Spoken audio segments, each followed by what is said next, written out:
استاد صاحب سے قرآن مجید پڑھنے کے لیے استاد نے کہا بیٹے پڑھو الحمدللہ رب العالمین الرحمن الرحیم۔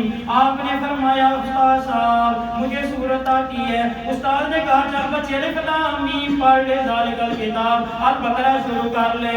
عجب الدین کاکی رحمت اللہ علیہ نے کہا استاد صاحب مجھے یہ سورت بھی آتی ہے۔ استاد نے کہا چل سورت آل عمران پڑھ لے۔ عرض کی استاد صاحب مجھے یہ سورت بھی آتی ہے۔ استاد صاحب نے کہا چل سورت المائدہ پڑھ لے، سورت النساء پڑھ لے۔ کہا استاد صاحب مجھے سورت النساء بھی آتی ہے۔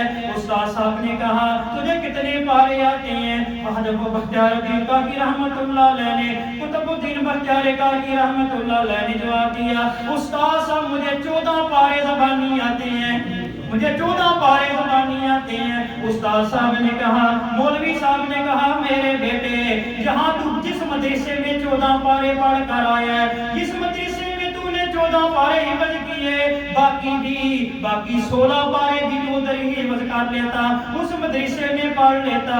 بچے نے جواب دیا حضرت قطب الدین بختیار کاکی رحمت اللہ علیہ نے جواب دیا استاد صاحب واپس صاحب بات یہ امام صاحب بات یہ میں کسی مدرسے کا پڑھا ہوا نہیں، ہاں اتنا ضرور ہے میں اپنی ماں کو صبح کے وقت میری ماں جو بھی کام کیا کرتی روٹی پکاتی آٹا گوندتی جھاڑو دیتی جو بھی میری ماں کام کیا کرتی اسے 14 پارے زبانی یاد ہے۔ میں نے اپنی ماں سے سن کر 14 پارے یاد کر لیے، 14 پارے اپنی ماں سے سن کر میں نے 14 پارے جو ہیں یہ زبانی یاد کر لیے۔